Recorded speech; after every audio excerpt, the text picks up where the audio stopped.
এখানে যাব বলে ভেবেছিলাম, কিন্তু নানা ব্যস্ততার কারণে যাওয়া হয়ে ওঠেনি।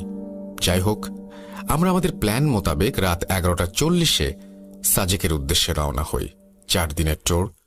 যাত্রাপথে বেশ আনন্দ উল্লাস করতে করতেই খাগড়াছড়ি পৌঁছে যাই। সকালে বাস থেকে নামার পর চা নাস্তা করে চাঁদের গাড়ি অর্থাৎ খোলা জিপে করে রওনা দেই আসল ঠিকানায়। সত্যি বলতে আমি কখনো কাশ্মীরে যাইনি, কখনো যেতে পারবো কিনা সেটাও জানি না।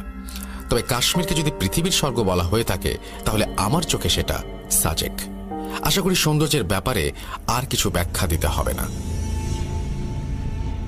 সৃষ্টিকর্তার নিজ হাতে তৈরি চোখ জুড়ানো দৃশ্যগুলো উপভোগ করতে করতে প্রথমে দীঘিনালা, তারপর সামরিক বাহিনীর স্কটে করে বাগাইহাট, মাচালং হাট হয়ে সোজা সাজেকে আমাদের রিসোর্টে পৌঁছাই। আমরা যে রিসোর্টে উঠেছিলাম তার ম্যানেজার আমার বন্ধুর পূর্ব পরিচিত হবার কারণে আগে থেকেই সবকিছু ঠিকঠাক করা ছিল। আমরা আমাদের রুমে গিয়ে ফ্রেশ হয়ে ব্রেকফাস্ট করি এবং রেস্ট নিতে চলে যাই। এরপর বিকেলে সবাই মিলে ঘুরতে বের হই। 4 দিনের ট্যুর। প্রথম 2 দিন সবচেয়ে বেশি আনন্দ করেছিলাম আমরা। তৃতীয় দিন আমাদের সাথে ঘটে এক অদ্ভুত ঘটনা। যথারীতি বাকি 2 দিনের মতোই ওই দিন আমরা ঘুরতে বের হই। সময়টা হয়তো বিকেল 5টা। আমরা তখন পাহাড়ে ওঠার প্রস্তুতি নিচ্ছিলাম। প্রস্তুতি শেষে পাহাড়ে ওঠার সময় হঠাৎ আমার বন্ধুর বাঁ পা মচকে যায়। ওখানে বসেই কিছুক্ষণ স্টাফদের কাছ থেকে প্রাথমিক চিকিৎসা নিলেও ওই মুহূর্তে আমার বন্ধুর পক্ষে হাঁটাহাঁটি করা সম্ভব হচ্ছিল না। তাই সেদিন আমরা আমাদের প্ল্যান ক্যান্সেল করে রিসোর্টে ফিরে আসি। রুমে এসে রিসোর্টের ম্যানেজারের মাধ্যমে একজন ডাক্তারের সাথে যোগাযোগ করে বন্ধুর ট্রিটমেন্ট করানো হয়।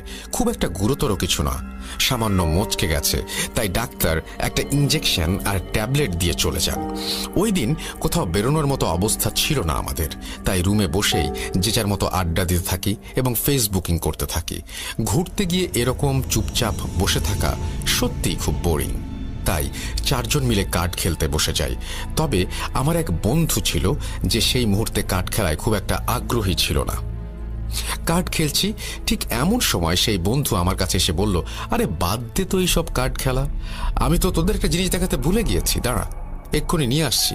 এটা বলেই সে পাশের রুমে গিয়ে তার ব্যাগ থেকে একটা কাঠের বোর্ড নিয়ে আসে।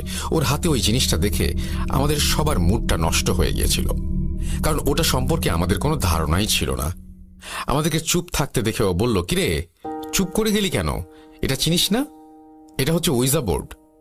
কিছুদিন আগে অনলাইন থেকে অর্ডার করে নিয়ে এসেছি।